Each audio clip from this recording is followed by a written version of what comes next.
You've got the list up. All right, we're live. We are live. Hello, everybody. Thank you for joining us. MK is still out of the office this week, taking a break. So the rest of the fitness protection team is here for you. Coach Nikkia is here, and she has some announcements for our new runners. We have some new people in the community. So welcome, everybody. Yes, welcome. I'm so excited. I know that we have rolled out some new build folks, which I am the coach of. So I'm really excited to see you all in build and get you either started on your running journey, reintroducing you back into running, or just learning how we do it here at Fitness Protection. So I'm really excited to kind of usher people into the way. And for those folks, it actually kind of leads into some of the questions from Ask Away that we didn't get to on Sunday. But you download your code from fitnessprotection.com through the link. Do not pay for Training Peaks. And if you need help or assistance, I I can either walk you through the process or I can ask someone to help you through the process. How do we find you if we need help? Yeah, because I also struggle with Training Peaks. So it's not just you, and I am rather young. So it's not your fault. It's just how the program works. Which actually kind of leads into some of the other questions that we got from some of our rebuilders. From Rebuild, we have, so how do we access the plans each month? Do we buy them through Training Peaks? Or are they included in our subscription? And they are included in your subscription. So you'll download that code, you'll enter it into Training Peaks. You'll select the start of the month, which of course lands on whatever day it does. For July, it lands on Wednesday. So you'll start it there. And then it will auto-populate. And what I really like, I like the app on my phone, and then I will utilize the app to make the timing choices and things of that nature in my Garmin so that it notifies me on my runs. So that's a fun thing. I know that a lot of people are using different things, but there is a way to program those things back into like your watch or your timing equipment, which is really helpful. The next question is, what are accelerators and what does 2040 mean when I see them in the plan? So accelerators are you're swiftly moving up to a 5K pace, but not over, and usually it's less than a minute. Specifically for build, I don't think it gets over 30 seconds. Build and rebuild, over 40 or over 60 seconds, but you accelerate for 20 seconds and then you slowly get back to a jog in that 40 seconds. So the total amount of your accelerator is a minute. And I really like those because it's kind of like unbridling a pony. Usually when you're trying to keep your heart rate under that 140, it can be kind of hard. Right now it's pretty easy to get over that 140 because of the humidity. But that just kind of gives you a chance to get a good little sprint in there and then back off. And then it also engages those fast twitch muscles, which are rather important to keep your body going. And then the next question is, how do I keep track of all the different intervals? This is so confusing. Fair. We kind of, in fitness protection, it definitely took me a little bit to kind of understand, because I think a lot of people are either used to seeing plans written in a meter format, which that also didn't make sense to me, or it's written in a mile format where it's like, oh, today you're going to run 3, tomorrow you're going to run 5, tomorrow, like, and so I think when people come to fitness protection, it's a little bit of a shock, and trust me, I'm with you on this. When you are looking like, okay, like 10 minutes, and then we got 5 minutes, and like, and if you're anything like me, I do not keep my phone out while I'm running. I put it in my pouch, and I don't see it again until the end of my run. I don't take pictures. I'm not one of those people. Any picture you see of me is post-run or pre-run. So basically what I like to do, I know that you can do it in Garmin. I'm not quite sure about some of the other apps, but what I do is I will go in and create a run, and I'm pretty sure you can do it in a couple of them. You can go in and create a run, and then when you have the option to select an activity, you can go through like running, and then select the name of the activity you have picked. So like right now I have like the last like year's worth of runs in my watch. And so if I feel like going back a couple months and be like, I really like the Truth and Justice run, do that instead. That's an option. Another, I think that you might be able to also use a Nike app, but I'm not quite certain about that. But I think what I will do is make a note, because maybe we could make a list of compatible apps. Okay, that's a good idea. These are all running questions, so I have nothing to say. Should I even be on the screen right now? For those of you that like professionally, I do like analysis and process work, so I'm like, maybe I could help this process. So that's I'll work with MK to make a list of compatible apps for timing. All right, and the last question in Rebuild was, when I do the warm-ups and cooldowns, am I supposed to keep it under 140, like stop and walk? Yes. So the goal is to keep, and not even goal, like the requirement, if MK were here, is to keep it under 140, unless you're hitting one of those accelerators, or if you're hitting like a 3K, 5K, 10K pace as dictated in the run of the day. So I don't know what part of the country you're currently living in, but where I'm at, and where you probably are at too, Dalia, it is rather hot and it is rather humid. So it might be really hard to keep it down to 140. So what I would recommend is just walk it out.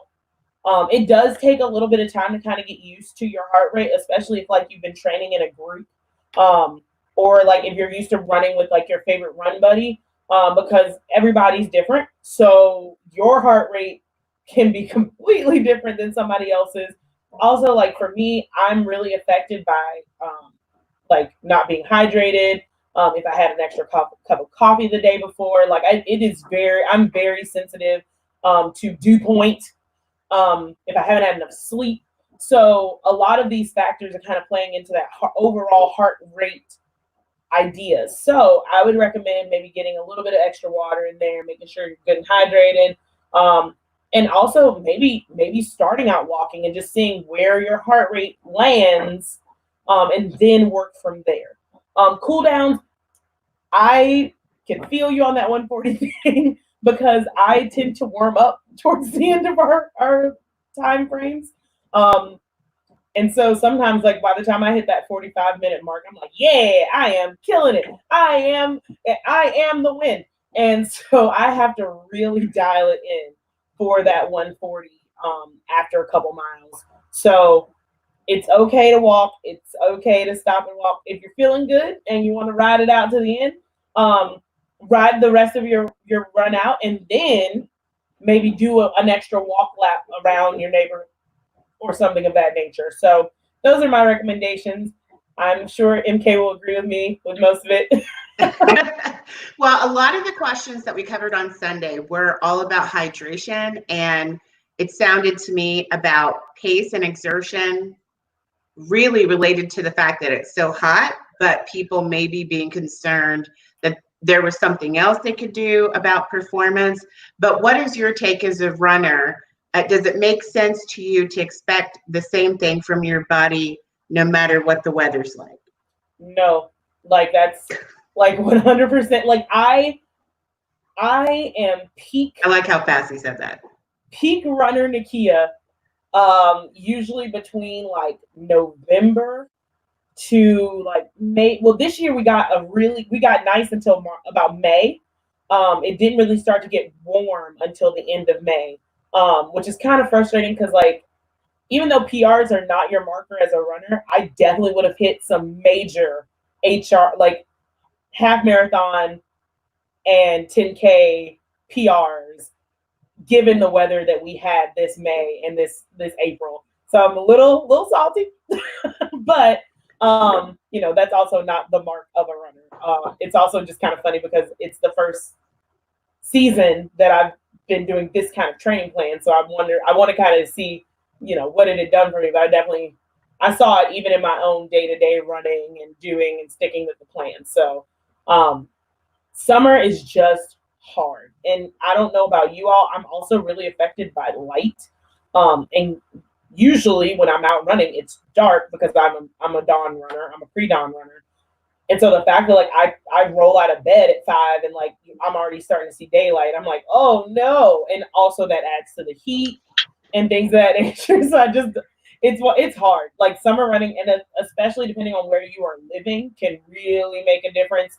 The humidity here is out of control. It will continue to be out of control until at least October. And even then it might still be pretty warm. So for those of you that are on the East Coast, Southern, I know we have a couple friends from New Zealand that are in the house. I don't know what the weather's like there, but I imagine you all probably nice. I'm guessing it's nice. I think they get a lot of breezes. I live for those river breezes. I've run near the James River, and let me tell you, when you catch that one wave of air right off the river, it is the most lovely thing. Aside from trying to like hunt down a nice breeze, do you have any tips for managing your heat while you're out there?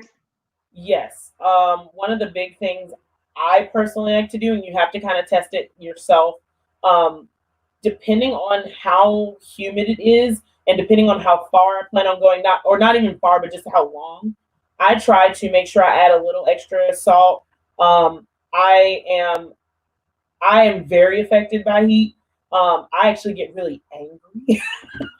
And it's funny, I can feel the electrolytes leaving my body. So I do a salt tab by mile 8 or I'll be irate is my motto. I also do electrolyte supplements, usually new, but you can kind of test different ones out. And this is a great time of year to just test stuff out. A lot of places are having sales, mostly because like there's not races, so people aren't buying as much nutrition. There's a lot of different subscription boxes that you can test out. And just like I would test out stuff at home before you even take it out on the ring. Like right. You don't know what's gonna make you feel ill without trying it beforehand.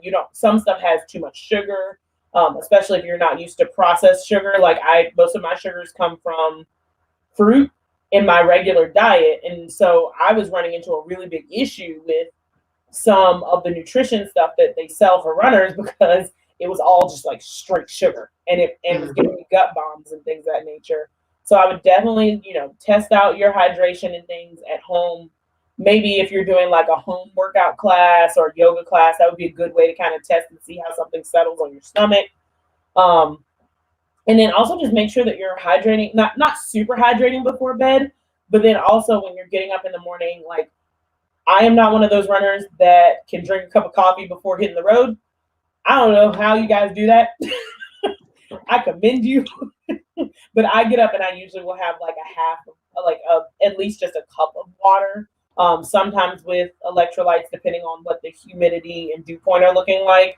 But those are just easy ways to kind of keep hydrated. And then also, even if you're going out for like 20 minutes, I would still carry water with you. I just think that it's one of those things where also it needs to be a habit anyway. So like if you're sipping rather than gulping, it's just overall better for you. So Susan, are you out drinking coffee? Before you start your run? Very brave. So brave. Well, I like that you mentioned, even though you do the salt tablet, you also do other electrolytes too, because that was one of my concerns.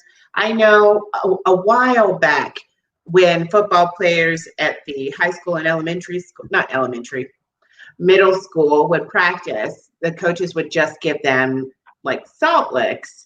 But it doesn't work for everybody. That's only one electrolyte. And if you're really doing intense exercise, you're probably losing more than just that. And because everybody is different, not everyone was responding well to that. I don't think they do that anymore. It was a really inexpensive option. But then again, I know some people who have been athletic their whole lives, who work with Olympic athletes, and they make their own pseudo Gatorade with no sugar, and it's essentially salt and some water. So it depends on the person. I wouldn't recommend that because when you make a recommendation for a whole group, it needs to be applicable to most people. And I don't know that that's applicable to most people, but I definitely love the idea of getting a sample box, trying it at home, and seeing what your body thinks about it. Because the last thing you want is to be the furthest point from your home. And I don't care what time, like how long you're running. You could be the furthest point from your home and you be running, 15 minutes. And that coming all the way back is painful. And you don't deserve that. You deserve better than that. And I will say another thing that I've learned, and I'm 29, but I have gone through a couple like hormone changes and things as far as like different medications I've taken. And I will say that at different points of certain medications, that also affected my hydration and my nutrition needs and things of that nature. And that might happen in your regular non-athletic life, but then also carry over into your athletic life. So definitely think about that as well. It is different at different, stages. And also like, don't be afraid of sweating. Like you're allowed to sweat. It's good for you.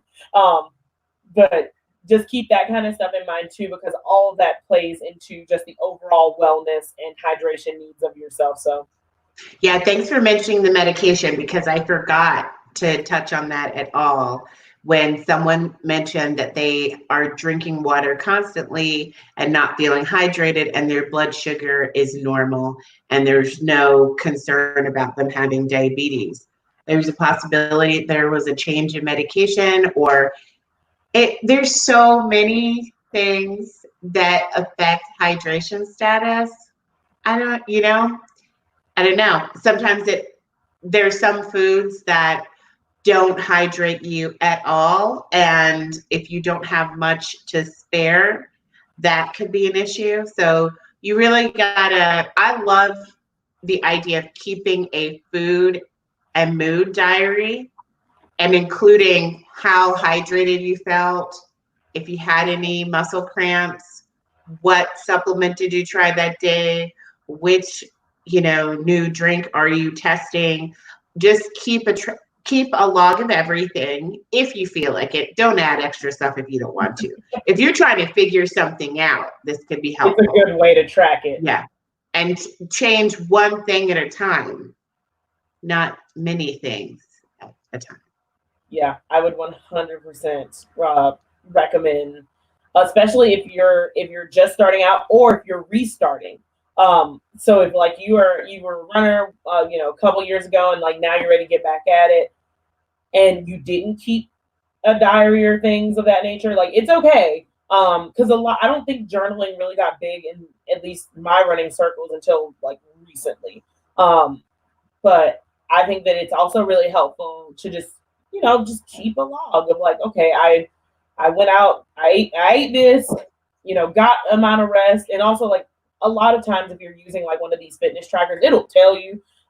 There was, for example, one night that I thought I had a great night's sleep. And I woke up the next morning, went out for my run, and my run was miserable. And I was like, man, like, I don't understand. Like, I'm so tired. Like, I was like, I'm tired. Why am I tired? And I looked, and I only really slept like 4 hours. Okay, but so you kept waking up, but you didn't notice. But I didn't notice. And so it's like, different things like that are really helpful. And especially if you're one of those data-driven people, just look into your app and see like what kind of things your app is collecting on you. Because even I think the iPhone like health app, and I'm sure Android has something similar, that was like really eye-opening to me, like to just see like, oh, I'm really not sleeping that well. Okay, great. How can I work on my sleeping patterns? And I mean, it all kind of ties into overall wellness, right? Like, okay, when I started tracking my water, I really started to notice how much I was not drinking water. And so just those little things can really go a long way, especially even if you're just running for you. Not that you're trying to watch stats or get fast or anything, but just overall feeling good. And you deserve that. Yeah. Oh, I love that. You deserve that. So what else do we have here? I think we got them all because this last we got all the questions. Well, yeah. Okay, great. Yeah, you did get all those. Sweet. So we have a couple of other things to cover, some topics that MK found interesting. So you want to take it from the top? Let's take it from the top. So there's a lot, everybody knows the entire country is super stressed out right now. I personally feel like whenever there's a crisis, all your weak areas really come to the surface. So all of our nation's issues are on display for the world to see. And what they're noticing is we don't know how to mind our business when we're walking down the street. Maybe sometimes we mind our business when we shouldn't, like when people are being murdered, but that's another thing. And that a lot of Americans, for some reason, don't believe in science anymore. So my favorite news clip that I saw this weekend is of that woman screaming that she doesn't wear a mask and she's not going to wear a mask and she doesn't wear underwear. Things have to breathe. I don't see how those two things relate. And then another speaker at that same meeting is talking about everyone being insane for even asking them to wear a mask because everybody knows the masks are killing people. I did not even know that was a thing people were believing. But when I spent some more time wasting time on TikTok and online, I saw that there are people spreading misinformation about bacterial growth and pneumonia because you're wearing a mask. Now, no one has told anybody, put the dirtiest, nastiest, unwashed piece of cloth you can find on your face. Nobody said that. You're supposed to be wearing it once and then washing it, not touching it. The whole point is it's a barrier so that you're not accidentally spreading the virus if you already have it and you're not aware. And if everybody would comply, then we would be able to control the numbers a lot easier. At the same time, so the people who don't want to believe in science, I don't even know what to say about that.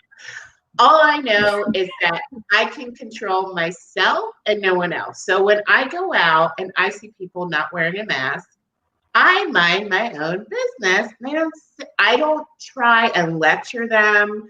I certainly don't try and put my hands on them because I've seen people physically having altercations with people because they're not wearing masks. So there's a lot of mass shaming going on. And honestly, you just have to give yourself the room away from that person so that you feel safe. Now, I read somewhere that 6 feet apart is like better than nothing. But if they're not wearing a mask, go ahead and try and get 10. And if it makes you feel better, be super dramatic about it. But don't say anything. Just leave them alone. What's your take on it? I personally like the pivot. So I see the person and then I'm like, oh no. And I get out of there. But also, like, I'd rather be 6 feet apart than 6 feet under. So yes, that's fair. Like fair. But also I do understand that there's some people, and I, once again, going back to this whole heat situation, trying to wear a mask in Virginia heat has not been pleasant. And as a result, I will probably be remaining in my house as much as possible for the foreseeable future because yikes. And I have good lungs. I'm a marathoner. Like I am physically fit and it is a fight. So I can see where people are like, absolutely not. But another thing that I saw that was kind of like, oh no, was these fake HIPAA cards where HIPAA is misspelled. How? So what a lot of people don't understand is that HIPAA really doesn't apply to anything outside of medical records. One of my best friends is a social worker, and I had her run me down on this because I was honestly just curious because this is my thing. Anyone who has to worry about HIPAA has had mandatory HIPAA compliance training on their job.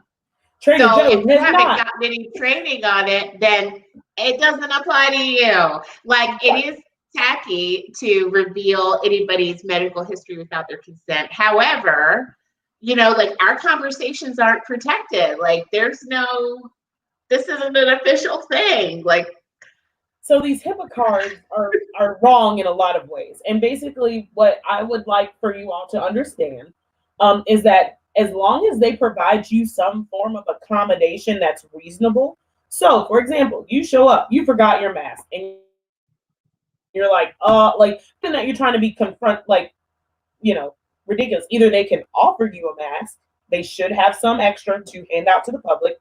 If that is something that they can't do, they can offer to go shopping for you, or they can offer you some other form of trying to get you the items that you need. So the people that are going into grocery stores and are trying to tuck and roll past the security dude. Wait a minute. So people have a little fake card that's misspelled that says something about HIPAA, which is about protecting your rights.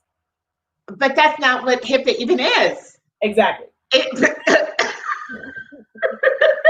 okay. hilarious at best. So please, wow. When you see someone using these, if it's a family member or someone you're comfortable with talking to, just say, hey, that's not really how that works. So let's move it away from Corona. So for example, let's say someone who physically has an apparatus that can't get through the front door somewhere.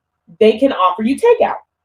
That's considered a accommodation, a reasonable accommodation. Because there's a big difference between things that you have to do as a business or an organization because of ADA regulations, and there are things that ethically and morally you should do to accommodate people when they need to be accommodated.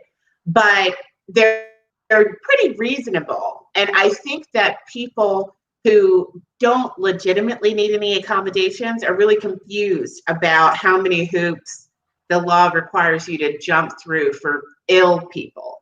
That people are people probably worked a lot of days straight. I know some folks that literally their first day off between May or March and April was Easter. So people are working long hours. They're staying late to sanitize everything. So please just, you can't hug them, but just send them all the good vibes. Wear the mask if you can. If you forgot, just say that. It's okay. You don't have it's okay to, even ask for an accommodation if you can't have a mask. And I would even go as far as, and it takes some planning, but it would go as far as calling the store and just saying, what are your options? And I would also empower those of you that maybe have family members that are at risk, try and help them out. If they aren't good with the whole internet thing, ordering groceries, maybe pick up their groceries. Just there's different ways that we can kind of support each other to get through this without putting people at risk. And that includes the people that are working. So yeah. And this is the thing, just because you're bored with the pandemic doesn't mean it's over. Lord. And it's going to last long enough for everyone to need to establish new ways to get things done. So the option of just waiting it out, I think most of us have accepted you can't just wait it out. But there seem to be a lot of people who've just decided they only are worried about their own health and they feel like they would survive, so they're not going to take any precautions because they're sick of it. It does suck, but what can we do? There's nothing we can do to make it be over any faster than it's going to be over. So just try and be considerate. You are not the center of the universe. And I will say that I really feel like this audience, we're preaching to the choir. I don't believe that, I don't want to believe that anybody here was like, yeah, I don't wear masks or underwear either when they saw that. I feel like nobody said that. So if you're not wearing underwear, rock on to you, because you like to fly fast and loose, and I don't know if I'm there yet in my life. But man, I hope that I live long enough to get there. I just think that's so funny is that it's in no way comparable, in my opinion. Somebody could argue that one could be healthier for you because people use all these synthetic fabrics for their underwear instead of breathable fabric. But even that's ridiculous that she said you must not wear underwear for it to breathe. Well, that's not true. Right. You could wear like a cotton fabric, like so many of the masks are made out of. It is breathable. It's fine. But anyway, And really, honestly, this all comes from a place of just wanting to see people survive. Like I really just want to make sure that I see, like, I want to have my friends on the other side. I actually was going to make a Facebook post about this and basically be like, hey guys, I know that like the outside looks like it's open, but I really just want to make sure that like when we do get to like truly being open again, that everybody's on that other side. Because Lord knows, like, I want to, I want to race again, but I also want to race again with all the people that I love in my community. And I want to see you all go to your races and have a good time. And, that's what I want for the world. And I hope that like that bleeding, like heart side of me, just like I've been very blessed so far to have not lost anybody. And I'm very, very, very grateful for that. And so I'm hoping that we can kind of hold strong on that until we see the other side. Yeah. And I think this is a learning opportunity for people who have to experience something themselves to understand it. You don't have to do that. I mean, that's the beauty of sharing a wisdom with people who haven't gone through something horrible. You can listen to them. I met someone who had both of their parents die from it, and they didn't really have any major health issues. There was no reason for this person to see that death coming. And I can't imagine just like going through life thinking your parents are in their mid 60s, they're going to be here for a long time. You're not even thinking about losing them. And then they're both gone just like that. So just because it hasn't happened to you, I mean, doesn't mean that you should wait until death comes to your door. And at the same time, even if death comes to your door, it doesn't mean you did anything to deserve it. But let's just say, let's take all the precautions we can. And I don't know, if you feel like you have the time to talk sense into people who don't want to wear a mask, yes, Godspeed. What else is out here? Speaking of being hard to breathe, there's this thing called the Sahara dust. What is that? I saw that on the list. Well, because 2020 just keeps on being the gift that keeps on giving. Actually, supposedly we get Sahara dust every year.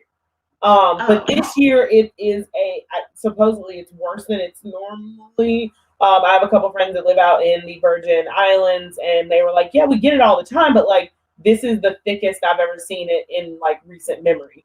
Wow. So I also know that it's been affecting the air quality further south than here. It's starting to get to us too. And all that to say, like, be careful. My boyfriend was working the other day, and he looks over, and this woman was like having a full-on nosebleed, and we think it's because like the dust and things of that nature. Because we started to catch it up here, and you could definitely tell the difference in the air quality. With a mask, it still irritated her nose so much that she had a nosebleed. Oh, and they aren't wearing masks where they're at because of the phone lines, but like for me, I was out most of Saturday, and I had a mask on, and even with the mask on, I felt it wasn't like it was a dust cloud per se, but you could definitely tell there was something going on in the air. It made it a little hard to breathe. And yeah, it's a literal dust cloud. Wow, fantastic. Well, I'm wondering if it's going to get to this point here. So even Erin says it aggravates her asthma and she gets nosebleeds from it. I didn't even know it existed. My husband's been making fun of the fact that I don't go outside anymore. And my mom, when we were in the house party app playing games, was like, are you turning yellow? Like, I don't know what color I'm going to turn if I never go outside again. I literally just go from building to building. That's it. I haven't been to school. I have a winter color and a summer color, so you're probably getting that nice winter shade in. Well, I have a normal winter shade, but this is like prolonged. Now it's like the is she dead shade. That's where I'm headed. And my husband even said it's like if the white people notice that you look pale, right? When there was a mental block there inhibiting him from being able to see that I can indeed look pale. Now, when they say, what's to your skin, you know it's time to go outside. But I'm not going to do it. I'm not going to do it. Honestly, I wouldn't do it, especially if you had breathing issues and things of that nature. Like, honestly, I had never felt anything like it. It was almost as if I had chewed on cinnamon. And it hit me all of a sudden. Like, it was weird. And I was like, okay. I was like, I couldn't. And I started to notice it a little bit on my run that morning. Because towards the end of my run, I was like, I am not having this. I was like, there was just, and I couldn't tell if it was the humidity or the dew point or those different things. And then I got inside and people were like, there's a forum for my local running group. And someone's like, did anybody else just like fall apart? And then the people are like, oh yeah, Sahara does. So like, you can barely see it. So you can barely see it. Yeah, I don't think it's something you can really see, but it supposedly does give us beautiful sunsets. Oh boy. What kind of trade-off is that? No, not great if you're a runner. So I guess everybody proceed with caution. That sounds bananas. I wonder if there's some tips or equipment that people use to get around it, or does this last a couple weeks? How long is this a thing? I think it's supposed to be a couple weeks. Let's see what the chat says. And Aaron says you can kind of see it. It gives this guy this hazy look. Well, I've probably seen it before then as I was scurrying into the house. And yeah, I feel like it's one of those things where it's like it's one of those things where like you have to see it to believe it. And it like even then it's like, great. I walked outside and now I'm coughing.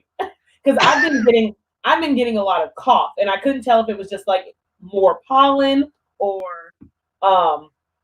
yeah, I was wondering about it. It looks like bad pollution. So if you've been outside in LA, that's what that looks like. We don't really have that kind of pollution here, but I mean, for me, it definitely felt like pollen, and it actually irritated me like pollen. Wow. So it could be a mixture of both, because we have been getting some weird rain and then sun for like 3 days, and then everything grows back. So be careful. And also, if like you get out there and you are having a miserable time, it's okay to like say, yo, I am going to go back home and I'm going to do some of these workouts on demand. Another thing that I've been suggesting to people is like maybe go back to a couple months of strength and just do like, 1 to 2 days and like that be your workout. Like that's okay too. It's not overdoing it. And it's, I also really enjoy doing things like Zumba at my house, because then people can't see me. Like the only person that can, and he's not even a person, he's a dog. And so the dog just kind of judges me. Where did you find a dog leading Zumba? What is that? Where did you this is my beagle. My beagle is watching me on the house. And then I've got the iPad up there. And I'm doing the waves and the turn and the clap. But I visualized, I thought you were playing some sort of Zumba for kids video, and it's like an animated dog. And I'm like, what is happening? Oh, that would be great.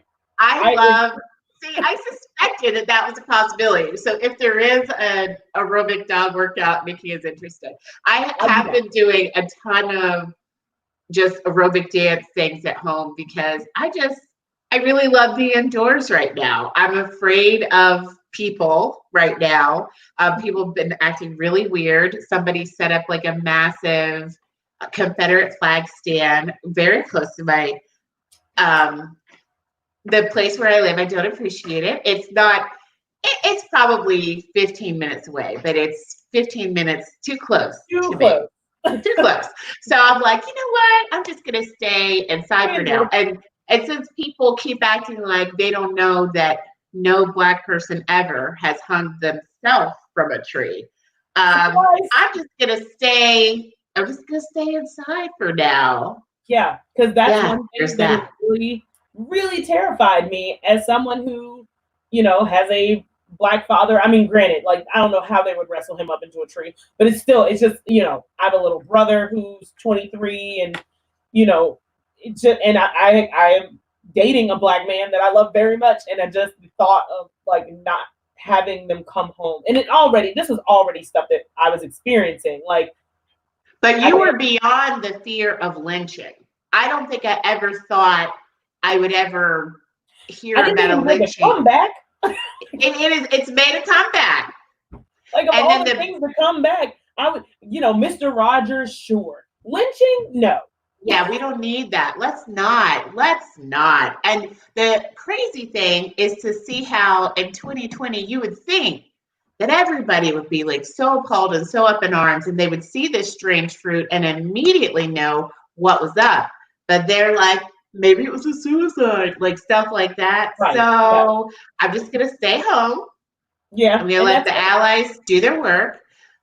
And yeah, we're gonna see what happens. Like I don't get nervous.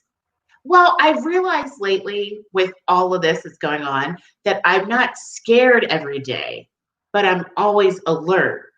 Oh, And yeah. I would not ever be surprised if something suddenly went down. And I wouldn't be surprised if in the afterlife I watched everybody try to explain how it was probably my idea to get up in the tree or my fault somehow, but at the same time, like you can't stay in that state. Right. So your mind just doesn't do that, but it doesn't mean that you're actually not afraid. And I've been seeing a lot of women on like TikTok. Obviously, all I've been doing in my spare time is I've been on TikTok. But a lot of Black women have been talking about how they're tired of feeling the pressure that they need to be strong, or even being told that they're strong as a compliment. Under pressure, everyone is either strong or they don't make it. So if I am so strong or I seem so strong, that tells you that I've been put under a lot of pressure. And I'm still standing. And even if the pressure is internalizing, because that's another whole piece. And exactly. There's a whole dissertation I could go down about that. Yes, it's an issue. It is hard, and you don't realize you do it. And similar to what we were talking about the other week, for me, it's been weird. This has been a weird time because I cannot really. There's certain points in my life where I really can't pinpoint the racism, and I think that it's because I internalized a lot of it. A lot of it, I somehow told myself a story like that was my fault or I deserved it. Or, there's something different you could have done. Yeah, and so having lived very much in white spaces, it's been a weird couple weeks of just like a lot of self-reflection, a lot of like I didn't even want to like listen to anything or watch any movies or anything, and I just kind of like laid there and I was like, wow, it was a lot, and it was a lot of work because I think a lot of people like they think that, oh, okay, well, like you exist in white spaces, so it's fine for you, and it's like actually like it's literally like living a double life. Like it's like, and there's moments where I'm like, ooh, oh no, like I should have said something, or you don't even realize that you should have said something because you're so busy just trying to hold it together. So I think that that's just something like there's still some active work being done within the Black community. Just keep in mind, like Black Lives Matter still is very much a thing. Do not let these people try to tell you that it's riots and those, it's not true. Those things are mostly dissipated, and those were not incited by the leaders of Black Lives Matter, especially here in the good old heart of the Confederacy, Richmond, Virginia. A lot of people will say like, oh, well, they're going out and they're tearing up everything. No. Here specifically, it's been generally peaceful until the police show up. Then they're tear gassing citizens. They're throwing flash bombs. All this is happening in residential areas. So when you tear gas someone in the street, and these are old houses, so people probably have their windows open because central air and heating, not necessarily a thing. Even if your windows are closed, your home is not airtight. I have friends that live in the city that were suffering like in their bedroom, and with the AC on because of the tear gas that was outside. And we also have been having, so there's been some militias forming to protect the monuments while they clean them up. And your audio went out for a second. What's going on? So there's been small militias forming around the monuments to clean them up. Here's the kicker, though. They're cleaning these monuments with rollers. So I imagine it's a bleach solution, which is not actually safe for monuments. So they're probably actually doing more harm than good because like nobody had a pressure washer. Like nobody was like actually washing the monument. but instead you're standing out in the middle of the day, 95-degree heat, protecting second place trophies from the Civil War. And honestly, if you really look at the different dates when these monuments were put up, they're not as benign or as innocent as even I thought they were, because you have to think about it. Why would our public school system teach me about crimes against humanity perpetrated by the majority? So I was told that slavery wasn't that bad, repeatedly, and that it was Northern propaganda. It wasn't that bad. They were like family. The same way your dog's like family. That's what I mean. Literally, people constantly still phrase it that way. That's how they always say it. So anyway, so I, of course, believed when people said, we're just celebrating our heritage. This isn't a hateful thing. The monuments, it's just us celebrating our heritage. So, but if you look at when they went up, typically it's always in response to some sort of civil rights movement. It is sending a message. It's sending a message. And if you look back at old news reports, people used to openly say what message they were sending. They didn't want to integrate. They wanted to keep segregation going, or they just wanted to keep white supremacy going. It's every monument that's gone up, it's gone up with a purpose to send a message.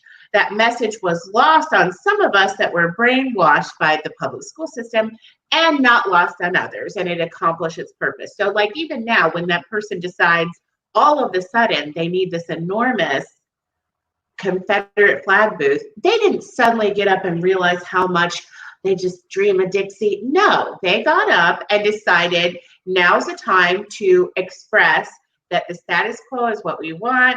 We know your place, you know your place, stay in your place. So it's not as benign as people would like to say, and there's just so much ugliness flying around. It's very stressful. So I know we don't want to run too long. I wanted to say that in response to all of that, because I think everybody I know has been processing this, working on their internalized racism. Old hurts are coming up. It's a lot. So I'm hosting an first annual Black Joy Summit, and it's going to be focused on not Black pain, because there's a lot more to Black culture than that, and just looking at the areas in life that you can amplify your joy, areas where you can possibly control and reduce stress, and how can you live your best life in the face of adversity? Because life is too short to wait for permission to enjoy your life, and it's too short to wait for people to respect your rights. I personally feel too old to be out in these streets protesting. In case younger than me, I'm older than me, but younger in spirit. I'm very old at heart, and that's not part of my path. And because I deal with it every day, all day, it's very, very draining. And so that's not what I'm going to be doing, but I want to help people, the Black people who are out there doing the work at home or in the street, that they can build themselves up for a little bit so they can get back out there. So I don't think joy is frivolous. I think it really has a lot of power and is necessary for sustaining any work. And I mean, to tie that back to fitness protection, a lot of you joined this so that you could find that little bit of joy in your day. And I mean, it's definitely been something for me where I'm just being able to get up and move and be, I don't know. A lot of my running is based in a gratefulness practice. But just I'm so grateful that I get to run, that I get this chance, and that there's people that have injuries that they'll never be able to run again. Or I find that being a lot of joy, and I always like to think, my existence is resistance. Because a lot of people try to, tell you what you shouldn't do. I'm a plus-sized Black woman. I exist in a lot of spaces that people don't think I should. And at the same time, it's that's funny. I feel like I belong here, and therefore I'm gonna enjoy my place here. And I hope that you all have places and spaces like that where people have told you and maybe it is. Maybe you were told, oh, you're not a runner because you can't run this, or you didn't do this, or you didn't run a marathon. It's no, scrap that. Find the joy in where you are at in your running journey. Know that there's always going to be twists and turns, that there are opportunities for you to do other things as far as like running and distance and all that jazz goes. But enjoy the now, because like you worked hard to even just get to the now. You signed up for the summer. Like, I mean, that's a step. And so I want you to kind of take that idea too, and also know, like, you know, that it's not all doom and gloom, and that summer is hot and the Sahara dust is here. So if your running doesn't look like it normally does, that's okay too, because you're still getting out, you're loving yourself, you're getting some of that joy. Sign up for this summit. I hope to, I don't know, if you need people to talk, I would love to. Oh, that would be awesome. Yes, yes. I love that. That's a perfect note to end on. Enjoy the now. And I know that sounds crazy in the middle of a pandemic and a major civil rights movement. Like, wow, living through a civil rights movement is awkward AF. I had no idea. Nobody ever told me that. I'm like, there's a lot of tension. There's a lot going on. Yeah, like, find that uncomfortable. joy in now. Like, and I think that that's something that, I mean, even if it's okay, I have an extra, you know, I don't have to commute. Or if you are back to commuting, maybe it's seeing your coworkers again. And like, you know, find that one or two things like a day. And let me tell you, it has changed my whole perspective on a whole bunch of stuff. And I know it's hard. There's a lot of doom and gloom going on right now. It's a weird time, and I can't wait until 2020 is hindsight, if you know what I mean. So you know what? Watch what you wish for, man. Just watch what you wish for, because I said all kinds of things at the a few years ago, and boy, oh boy, I did not know what I was talking about. So let's just say you can acknowledge that things are terrible, and also realize that not everything is terrible. Right. And there are people who have lived through like years and years and years of civil war, and they survive. And that's by allowing themselves to sit with both of those realities. Everything sucks, and it's not all terrible. You know? Yeah. Enjoy the now. Find that joy. Find it. And I hope that you would sign up for the summit, because I'm sure that there'll be a lot of joy there, even if you aren't Black. But I don't know about you, Dalia, but I love like videos of Black people dancing. I love videos. Like, there's been this viral. I'm trying, man. What is it called? It's rollerblading. She's like, yes. Well, not rollerblading, but she's doing like the 70s style rink. Oh, when you said rollerblades, even though I pictured the old skates, I know what you mean. I don't even remember. I think we just called them skates, right? Yeah. Is that what they're called? And that made a comeback. I don't know if you've seen it where you're at, but that's everywhere. The new thing is inline skating on the streets is back, and then also doing the skates like my parents did in the 70s and 80s. Oh my goodness, in the 70s. So you mean to tell me you never went to the skating rink? Yes, so we had one called Skate Haven. I'm sure Aaron knows what I'm talking about, because Aaron's from the similar area. And I think Skate Haven's still there, which who knew that place would survive? People still love that stuff, especially the kids who came right before us, like the Gen X Black kids. They still go to the rink all the time. I don't know how they're parties. They're still like skate night is a thing. And they do partner dancing out there. Exactly. It's insane, because it used to be so fun skating as a kid with your extremely competitive parents, playing all sorts of ridiculously athletic skating games around the perimeter while the kids fell all over themselves in the middle. Good times at the skating rink. Yeah. I'm pretty sure you can't do that right now, but you can do it outside. Yeah, so take it outside. And Aaron confirms that Skate Haven is still there. Awesome. All right, everybody. Thanks for joining us. And yeah, just keep doing what you're doing. Enjoy the now.